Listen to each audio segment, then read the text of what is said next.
రాష్ట్రంలో విద్యా విధానంలో ఒక్క జగన్మోహన్ రెడ్డి మాత్రమే మార్పులు తీసుకువచ్చారని, ఇంగ్లీష్ మీడియం వద్దన్న నేతలకు ప్రస్తుతం హైకోర్టు ఇచ్చిన తీర్పు చెంపపెట్టని ఎమ్మెల్సీ పర్వతరెడ్డి చంద్రశేఖర్ రెడ్డి అన్నారు. ఆయన నెల్లూరులో వైసీపీ కార్యాలయంలో మీడియా సమావేశం ఏర్పాటు చేశారు. ఈ సందర్భంగా ఆయన మాట్లాడుతూ, ఇటీవల కాలంలో 10th క్లాస్ పిల్లలు విద్యాధికులుగా వచ్చారని, పాఠశాల పిల్లల కోసం ప్రత్యేకమైన యాడ్స్ ఇచ్చిన గవర్నమెంట్, దీని యొక్క వెనక ఉన్న కష్టం జగన్మోహన్ రెడ్డిదేనని, ఆ విషయాన్ని చెప్పాలని ఆయన పేర్కొన్నారు. జగన్మోహన్ రెడ్డి గారు 2019-24 మధ్య విద్యా వైద్యంకి సంబంధించి అనేక సంస్కరణలు తీసుకొచ్చిన విషయం అందరికీ తెలిసిందే. అందులో ప్రధానంగా ప్రభుత్వ పాఠశాలలు అంటే మనందరికీ తెలుసు, అవి ఏ విధంగా ఉన్నాయో, వాటిల్లో చదువు ఎంత మాత్రం ఉండిందో, అక్కడ ఫెసిలిటీస్ కానీ వసతులు ఏ విధంగా ఉన్నాయి, ఏ విధమైనటువంటి విద్యాబోధన ఉండేది అనేది అందరికీ కూడా తెలిసిన విషయమే. అయితే 2019-24 మధ్య జగన్మోహన్ రెడ్డి గారు తీసుకొచ్చినటువంటి రీఫార్మ్స్ ఈరోజు యావత్ భారతదేశానికి ఆదర్శం అని చెప్పి ఈరోజు అంతా కూడా నిదర్శనమైంది. ప్రధానంగా ఆయన తీసుకున్నటువంటి మొట్టమొదటి డెసిషన్, ప్రభుత్వ పాఠశాలల్లో తెలుగు మీడియం కాకుండా ఇంగ్లీష్ మీడియంతోనే పేద పిల్లలకి మనం చదువులు చెప్పాలా అని 2019లో నిర్ణయం తీసుకొని 2020 నుంచి దాన్ని అమలు చేసినటువంటి ఘనత ఆ రోజు జగన్మోహన్ రెడ్డి గారిది. ఎప్పుడైతే ప్రభుత్వ పాఠశాలల్లో ఇంగ్లీష్ మీడియం తప్పనిసరి చేస్తూ, అంటే తెలుగు సబ్జెక్ట్ మాత్రం కంపల్సరీగా ఉంటుంది, మీడియం మాత్రం ఇంగ్లీష్ మీడియంలో చదువులు చెప్పాలా, పేద విద్యార్థులకి ఇంగ్లీష్ మీడియం విద్యని అందించాలా అన్న ఆలోచనతో, ఒక మంచి ఆలోచనతో, ఒక విషన్తో ఆ రోజు జగన్మోహన్ రెడ్డి గారు ఒక నిర్ణయం తీసుకొని అమలు చేయడానికి ముందుకెళ్తూ ఉంటే, ఇదే చంద్రబాబు నాయుడు గారు కానీ, లోకేష్ గారు కానీ, పవన్ కళ్యాణ్ గారు కానీ, ఇప్పుడున్నటువంటి మంత్రుల్లో తందానా బ్యాచ్ అంతా కూడా ఆ రోజు జగన్మోహన్ రెడ్డి గారిని ఎంత తోలనాడినారో అందరూ కూడా చూసాం. ఎన్ని రకాలుగా మాటలు అన్నారో, తెలుగు భాషను నాశనం చేస్తూ ఉన్నారని, తెలుగు భాషను అన్యాయం చేస్తూ ఉన్నారని, చివరికి కోర్టులకు కూడా వెళ్ళి ఇంగ్లీష్ మీడియం తప్పనిసరి చేస్తూ తీసుకున్నటువంటి నిర్ణయాన్ని వెనక్కి తీసుకోవాలా, పేద విద్యార్థులకి ఇంగ్లీష్ మీడియం విద్య ఉండకూడదన్న ఆలోచనతో వీరు చేసినటువంటి కుట్రలన్నీ కూడా ఆ రోజు వైఎస్ జగన్మోహన్ రెడ్డి గారు ఎదుర్కోవడం. కానీ సుమారుగా ఒపీనియన్ తీసుకుంటే 95% మంది తల్లిదండ్రులు ఇంగ్లీష్ మీడియంలోనే కావాలని కోరుకున్నారు. కాబట్టి ఆ రోజు ఆయన కొనసాగించడం కూడా జరిగింది. అటువంటి పరిస్థితుల్లో ఈ కూటమి ప్రభుత్వంలో ఉన్నటువంటి ఆనాటి ప్రతిపక్ష నాయకులు అందరూ కూడా ఆ ఇంగ్లీష్ మీడియం విద్య పేద విద్యార్థులకు అందకూడదని చేసినటువంటి కుట్రలు మనమంతా కూడా చూసాం. కోర్టులకు కూడా వెళ్ళారు. అయితే మరలా ఇప్పుడు అదే పనిగా అప్పట్లో కూడా వెనకుండి కొంతమంది కోర్టులకు వెళ్ళడం జరిగింది. అయితే ఇప్పుడు కూడా ఇంగ్లీష్ మీడియం విద్య ప్రభుత్వ పాఠశాలల్లో అవసరమా అనే విషయం మీద కోర్టుకు వెళ్ళడం కూడా జరిగింది కొంతమంది. దాని వెనక ఎవరున్నారనేది తీసి పక్కన పెడితే, అయితే నిన్నటి రోజున హైకోర్టు ధర్మాసనం ఇచ్చినటువంటి నిర్ణయం అన్ని పేపర్లలో కూడా ఈరోజు వచ్చింది. వారికి అనుకూలమైన పత్రికల్లోనే ఈరోజు వచ్చినటువంటిది కాపీ కూడా రావాల్సి ఉంది. అదేం తప్పు కాదు. ఇంగ్లీష్ మీడియం గురించి హైకోర్టు ధర్మాసనం చెప్పినటువంటి మాట, పిల్లల్ని ప్రధాన స్రవంతిలోకి తెచ్చే ప్రయత్నం ఇది. అంటే ఇంగ్లీష్ మీడియం తీసుకురావడం వల్ల ఆంగ్ల జ్ఞానం లేకుంటే అవకాశాలు ఉండవు. పిల్లలను ప్రధాన స్రవంతిలోకి తీసుకురావడానికి ప్రభుత్వం ప్రయత్నిస్తుందని, ఇది మంచి పరిణామమని వ్యాఖ్యానించింది.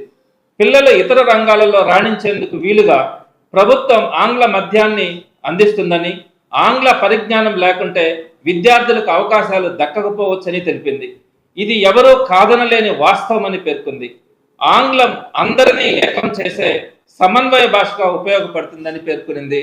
ఆంగ్ల మాధ్యమాన్ని కంటిన్యూ చేయడంలో తప్పు లేదు, చేయాలని ఈరోజు హైకోర్టు ధర్మాసనం నిన్న రోజున తీర్పునిచ్చింది. దీన్ని బట్టే ఈరోజు వీరు చేసినటువంటి కుట్రలన్నీ కూడా, ఎన్ని రకాలుగా ఇంగ్లీష్ మీడియం విద్యని ఆపాలని చేస్తున్నటువంటి ప్రయత్నాలన్నీ కూడా ఆగిపోయినటువంటి పరిస్థితి.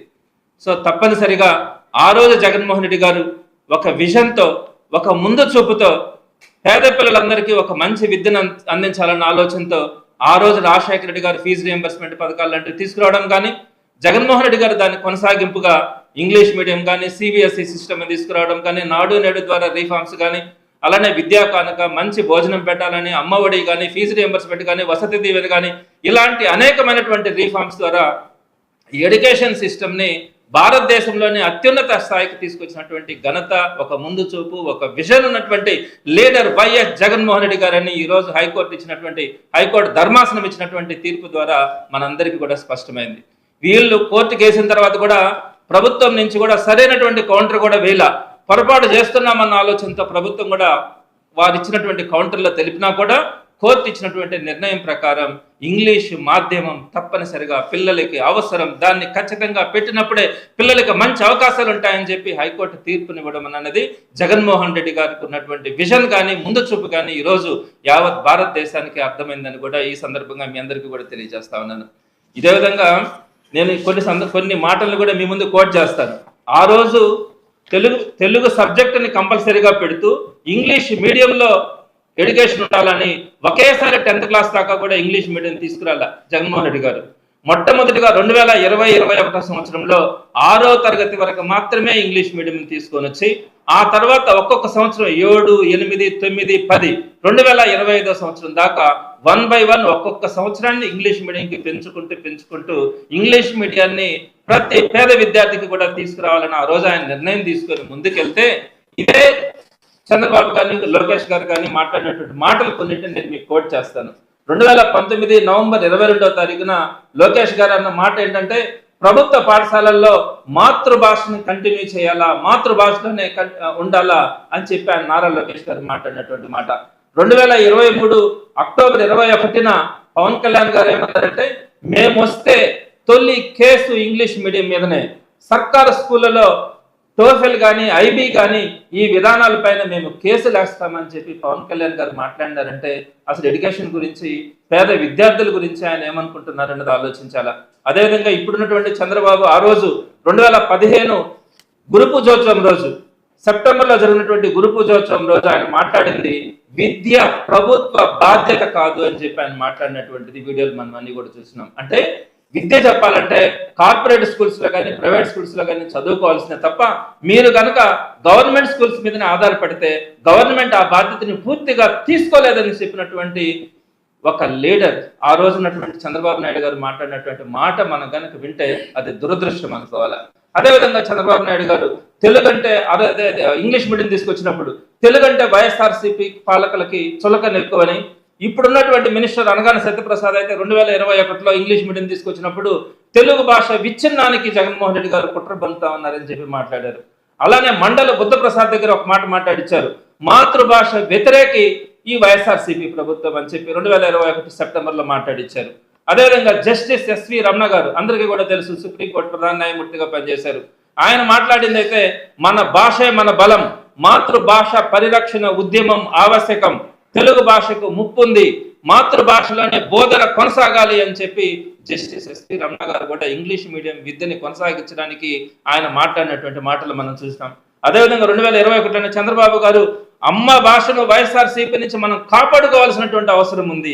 ఈ విధంగా ప్రతి ఒక్కరు కూడా మొత్తం ఇప్పుడున్నటువంటి మంత్రులు కానీ ఎమ్మెల్యేలు కానీ అందరూ కూడా ఆ రోజు ఈ తెలుగు మీడియం నుంచి ఇంగ్లీష్ మీడియంకి మనం ట్రాన్స్ఫార్మ్ అవుతా ఉన్నప్పుడు వీరు మాట్లాడినటువంటి మాటలు కానీ వీరు వేసినటువంటి కోర్టు కేసులను కానీ మనం చూసినాం.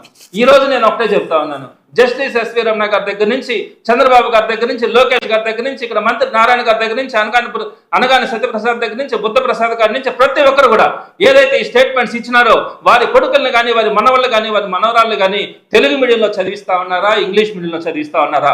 ఒక్కళ్ళంటే ఒక్కళ్ళైనా కూడా ఈ స్టేట్మెంట్స్ ఇచ్చినటువంటి ప్రతి ఒక్కరు కూడా వారి అంతరాత్మని వారు ఒకసారి పరిశీలించుకోవాలా.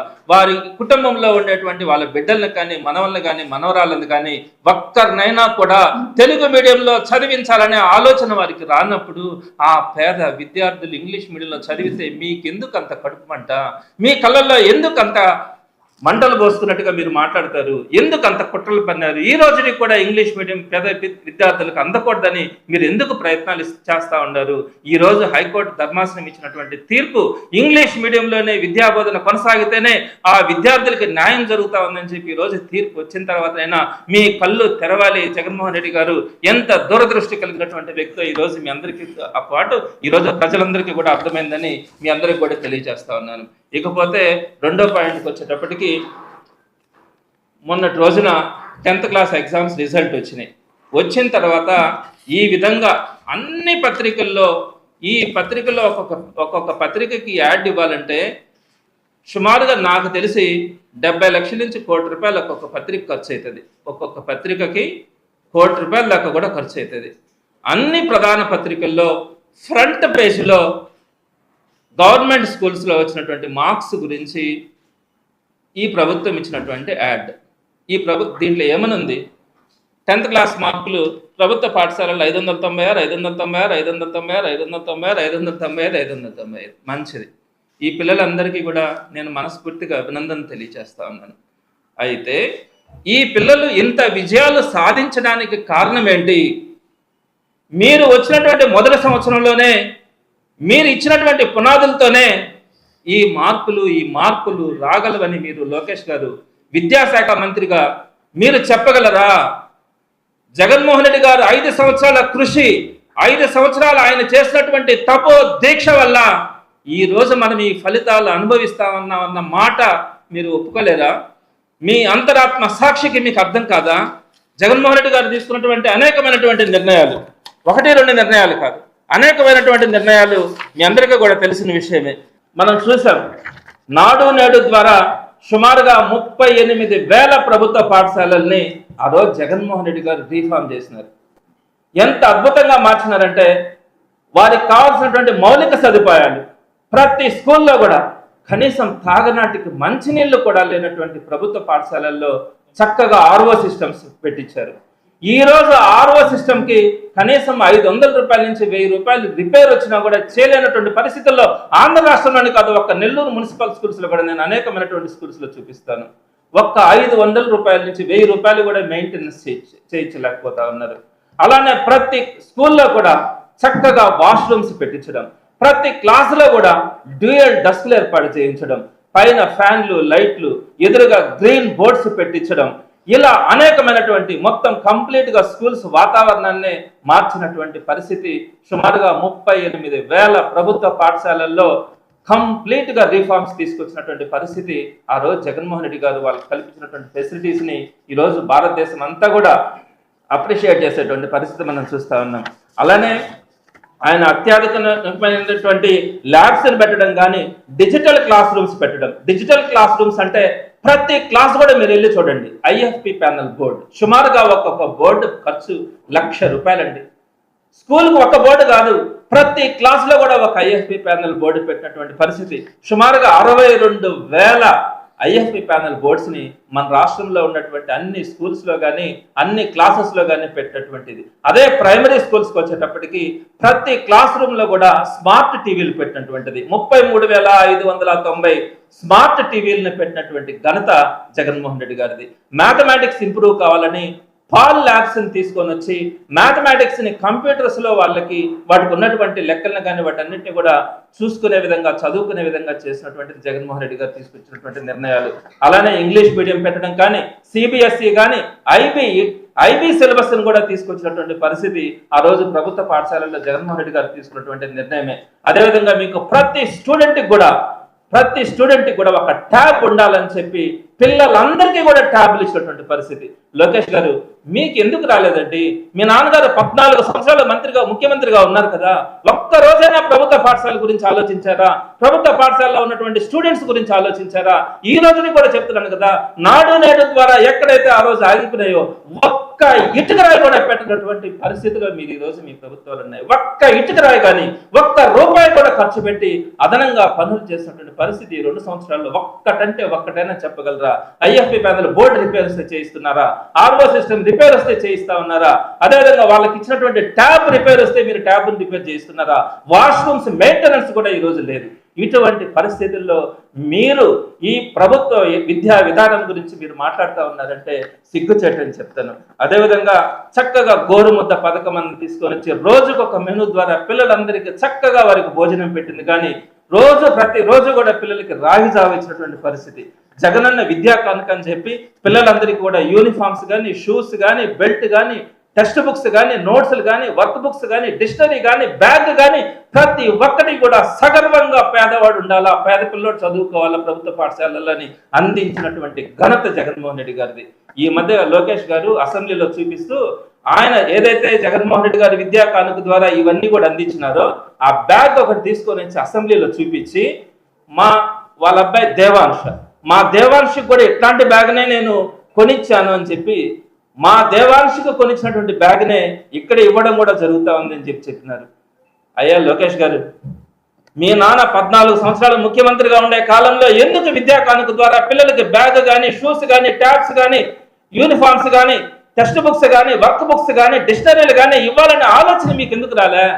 జగన్మోహన్ రెడ్డి గారికి ఇచ్చినటువంటి దాన్ని కొనసాగింపుగా మీరు ఇచ్చి మా దేవాంశకు కూడా ఇట్లాంటి బ్యాగే ఇప్పించినానని చెప్పి మీరు చెప్తా ఉన్నారంటే కొంచెమైనా మీకు అనిపించట్లేదా? ఇవన్నీ కూడా జగన్మోహన్ రెడ్డి గారు, రాజశేఖర రెడ్డి గారు తీసుకొచ్చిన రీఫార్మ్స్ నే మేము కంటిన్యూ చేసే పరిస్థితిలో ఉన్నాము అని చెప్పి అనే ఆ భాష మీకు అర్థం కావాలా? అలాంటి జగన్మోహన్ రెడ్డి గారిని మీరు విమర్శిస్తా ఒక్కటంటే ఒక్క పథకమైనా కూడా గవర్నమెంట్ స్కూల్స్ గురించి, గవర్నమెంట్ విద్యా వ్యవస్థ గురించి తీసుకొచ్చినటువంటి పరిస్థితి మీకు ఎప్పుడు కూడా లేదు. అదేవిధంగా అమ్మఒడి గురించి కూడా పేద పిల్లల్ని కూలీల కోసం పిల్లలందరినీ చదువులు డ్రాప్ అవుట్ చేసి కూలీలకు పంపిస్తా ఉంటే ప్రతి బిడ్డ కూడా చదువుకోవాలని చెప్పి జగన్మోహన్ రెడ్డి గారు అమ్మఒడి కింద మీకు బిడ్డల్ని చదివించుకోండి 15,000 రూపాయలు ఇస్తానని చెప్పి అమ్మఒడి కింద ప్రోత్సహించి ప్రతి పిల్లాన్ని కూడా స్కూల్కి పంపించినటువంటి పరిస్థితి. ఆ రోజు చాలా మంది కూడా గవర్నమెంట్ పాఠశాలల్లో ఉండే పిల్లలకి అమ్మఒడి ఇవ్వమంటే కూడా జగన్మోహన్ రెడ్డి గారు కాదు, నేను ఇచ్చేది తల్లికి, కాబట్టి ఆ తల్లి ఏ స్కూల్లో చదివించుకున్నా సరే నేను అమ్మఒడి ఇస్తానని చెప్పినటువంటి పరిస్థితి ఆ రోజు జగన్మోహన్ రెడ్డి గారు. అయితే మీరు ఈ రోజు తల్లికి వందనం అని దానికి పేరు మార్చి ఈ తల్లికి వందనం అన్నది లోకేష్ మనసులో నుంచి పుట్టినది అని చెప్పి చంద్రబాబు నాయుడు గారు మాట్లాడితే ఎంత సిగ్గుపడాల్సినటువంటి అంశం మీరు ఆలోచించుకోవాలా. మీరు 14 సంవత్సరాలకు ముఖ్యమంత్రిగా ఉన్నప్పుడు మీకు ఎందుకు రాలేదండి ఆ రోజు అమ్మఒడి ఆలోచన, లేకపోతే తల్లికి వందనం ఆలోచన? ఇది జగన్మోహన్ రెడ్డి గారిది కాదా? జగన్మోహన్ రెడ్డి గారికి అది కాదా క్రెడిబిలిటీ ఉండేది? అదేవిధంగా ఫీజు రియంబర్స్మెంట్ ఎవరు తీసుకొచ్చారండి?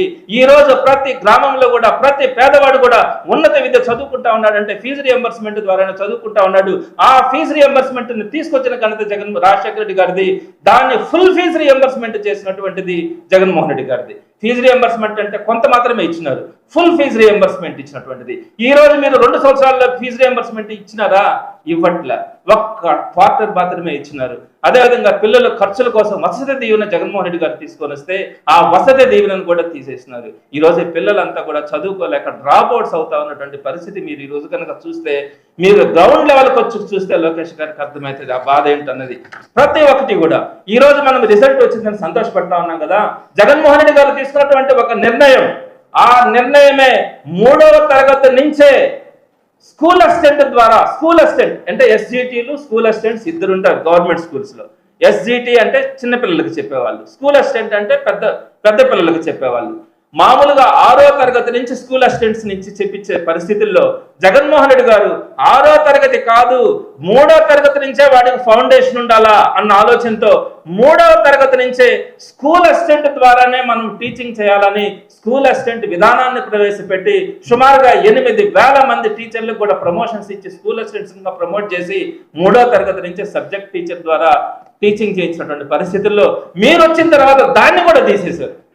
ఆ పరిస్థితిని కూడా మీరు తీసేసినటువంటి పరిస్థితి ఉంది. ఇలాంటి అనేకమైనటువంటి మెడికల్ కాలేజెస్ కూడా చదువుకున్నటువంటి పిల్లకాయల ప్రభుత్వ మెడికల్ కాలేజీలు ఉండాలని 17 గవర్నమెంట్ మెడికల్ కాలేజీలు తీసుకొచ్చారు.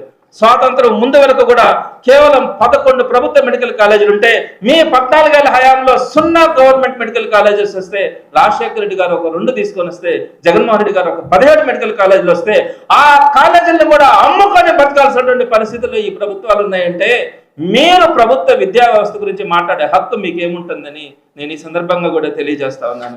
ఇలాంటి పరిస్థితుల్లో జగన్మోహన్ రెడ్డి గారు కానీ రాజశేఖర రెడ్డి గారు కానీ తీసుకున్నటువంటి నిర్ణయాల వల్లే ఈ రోజు మనం అంతా కూడా గవర్నమెంట్ సిస్టంలో ఒక పేద విద్యార్థి గొప్పగా చదువుకుంటున్నాడంటే సగర్వంగా చదువుకుంటా ఉన్నాడంటే అది ఆ రోజు జగన్మోహన్ రెడ్డి, రాజశేఖర రెడ్డి గారు కానీ జగన్మోహన్ రెడ్డి గారు తీసుకున్న నిర్ణయాలే తప్ప ఈ చంద్రబాబు నాయుడు గారు కానీ మానవ వనరుల అభివృద్ధి శాఖ మంత్రిగా అంటే విద్యాశాఖ మంత్రిగా ఉన్నటువంటి ఈ లోకేష్ గారు కానీ తీసుకున్నటువంటి ఒక్క నిర్ణయం కూడా మంచి నిర్ణయం, కార్పొరేట్ విద్యా సంస్థలకి దాసోహం అనడం తప్ప ప్రభుత్వ విద్యా సంస్థకి ఉపయోగపడేలాగా, పేద విద్యార్థులకు ఉపయోగపడేలాగా ఒక్క నిర్ణయం కూడా లేదని మీ అందరికీ కూడా తెలుసు, ఈ సమాజానికి కూడా తెలుసని నేను ఈ సందర్భంగా తెలియజేస్తా ఉన్నాను.